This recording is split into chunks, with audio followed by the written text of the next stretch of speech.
Have you ever felt this? You speak English politely, but people don't take you seriously. Or you try to sound confident and suddenly you sound rude. If this has happened to you, you're not alone. And today, I'm going to show you how to fix this problem once and for all.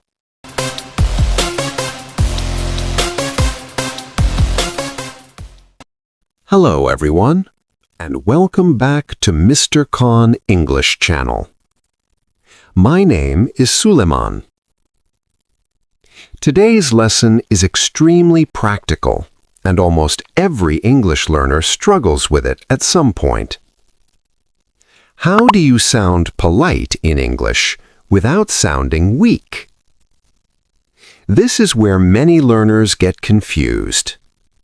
Some learners speak too directly. They don't want to be rude, but they sound rude. Other learners try to be very polite, but they end up sounding unsure, nervous, or even afraid. So a fear starts to grow. If I speak politely, people won't respect me. If I speak confidently, people will think I'm rude. Because of this fear, many learners stop speaking. They stay quiet. They avoid conversations. But silence does not help you grow. In this episode, I'll show you how to be polite and confident at the same time.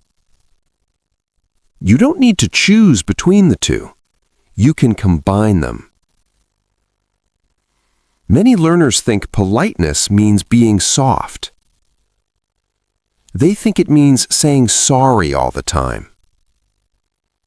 They believe polite English is full of apologies.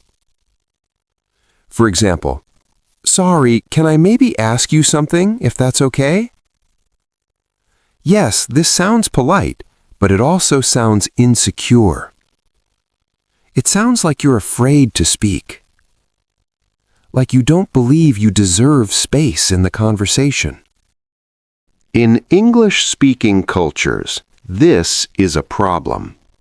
Because politeness in English is not about lowering yourself. Politeness in English is about respect. Respect for others and respect for yourself. Let me be very honest. Rude people are not respected. But people with no boundaries are also not respected. Boundaries mean knowing what is okay for you and what is not. You can be polite and still be firm. You can say please and still sound strong. You can say thank you and still sound confident. The real problem is not politeness.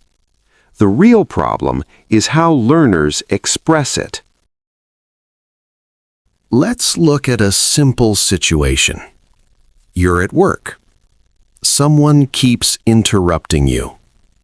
You could say, "Stop interrupting me." This is strong, but it sounds aggressive. A better option is, "Could you please let me finish my point?" This sentence is polite, calm, and clear. You're not apologizing for speaking. You're simply expressing your need. This is polite confidence. Many learners believe confidence comes from perfect grammar or big vocabulary. But real confidence comes from clarity. When your message is clear, you sound confident, even with simple English. Now here's something very important. In English, politeness often comes from softening the verb, not the message. For example, "I want this report now." Strong message. Hard verb.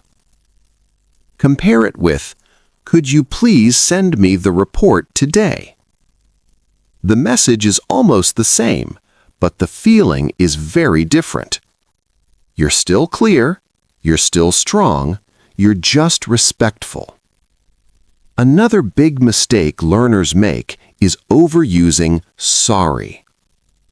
They say sorry to ask, sorry to interrupt, sorry to exist. But sorry means you did something wrong. If you use it all the time, you sound like you're always at fault. Confidence is also not about speaking loudly. It's about speaking calmly. A calm voice sounds strong. A rushed voice sounds nervous. Slow down. Pause. Breathe. This alone will improve how people hear you. Now, let's focus on a daily skill: making polite requests that sound confident. You make requests everywhere: at work, with friends, in emails, in shops. But many learners overthink and over-apologize. Let's simplify. Start with, "Send me the file." Clear, but too direct. Better, "Can you send me the file?" Even better, "Can you send me the file, please?" Polite, clear, confident. For a more professional tone, could you send me the file, please?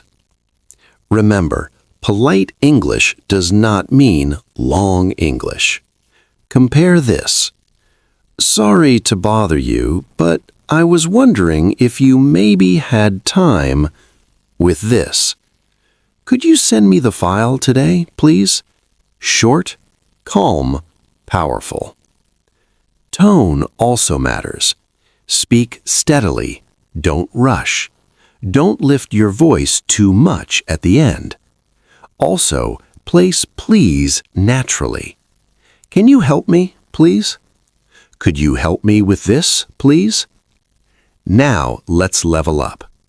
Would you mind helping me with this? Very polite, very professional. And always remember, we use ing after would you mind. Adding time also increases confidence. Could you send me the file by this afternoon? Clear and organized, not demanding. Now let's talk about saying no politely.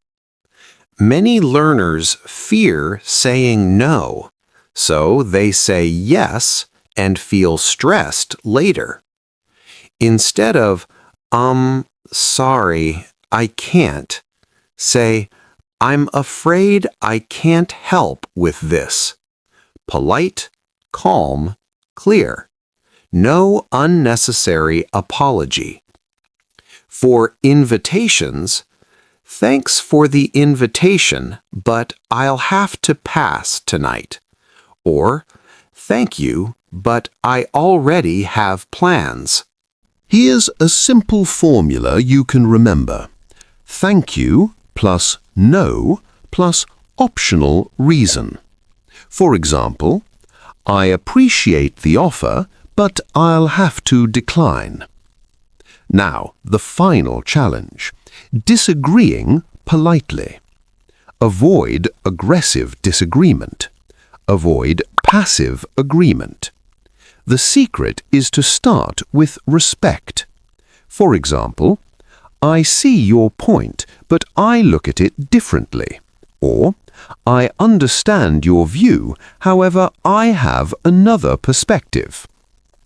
In meetings, phrases like, that's an interesting point, or I see what you mean, help you sound calm and confident. And that brings us to the end of today's lesson. If this episode helped you, let me know in the comments. Tell me where you struggle most: work, meetings, saying no, or daily conversations. This is Mr. Khan English Channel. I'm Suleiman. Until next time, keep learning, keep practicing, and keep believing in yourself. Bye for now.